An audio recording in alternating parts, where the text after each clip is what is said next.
Pourquoi dit-on « cochon » dans les expressions françaises?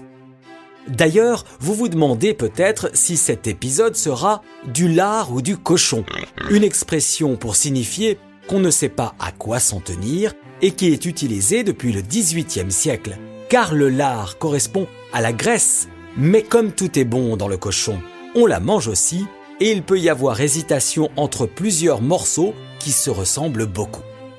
En revanche, pas d'hésitation avec l'origine de l'expression « un caractère de cochon », car le cochon a la réputation de mal vieillir et avec le temps il devient de plus en plus agressif, irascible, voire méchant.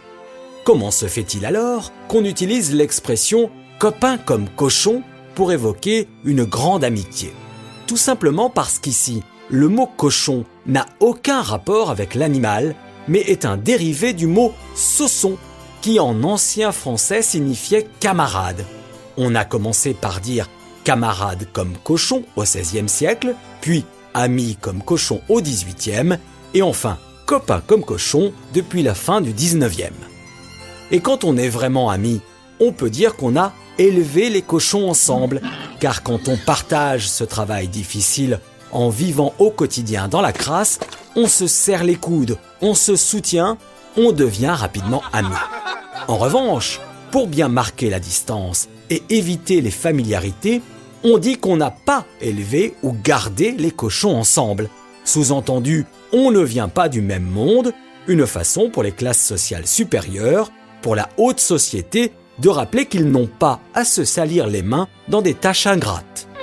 D'ailleurs, on dit aussi « manger comme un cochon » d'une personne qui ne sait pas se tenir à table, qui se goinfre salement, bref, qui mange comme un porc. Dans le même esprit nourriture et classe sociale, l'expression « donner de la confiture au cochon » signifie gâcher quelque chose en le donnant à une personne qui ne saura pas en apprécier la juste valeur.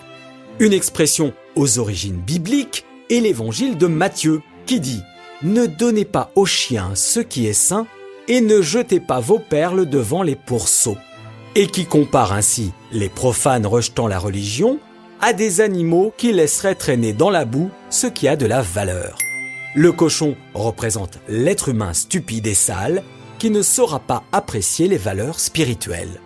Le mot cochon, qui depuis le Moyen-Âge est une insulte. Comment, moi un cochon? Avec par exemple, depuis le XIIIe siècle, l'expression « cochon qui s'en dédie », autrement dit, celui qui ne respecte pas sa promesse ne vaut pas mieux qu'un porc.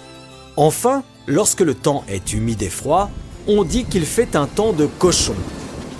Et ce depuis bien longtemps, car à la campagne, c'est au mois de novembre qu'on abattait les porcs et qu'on les salait pour les conserver.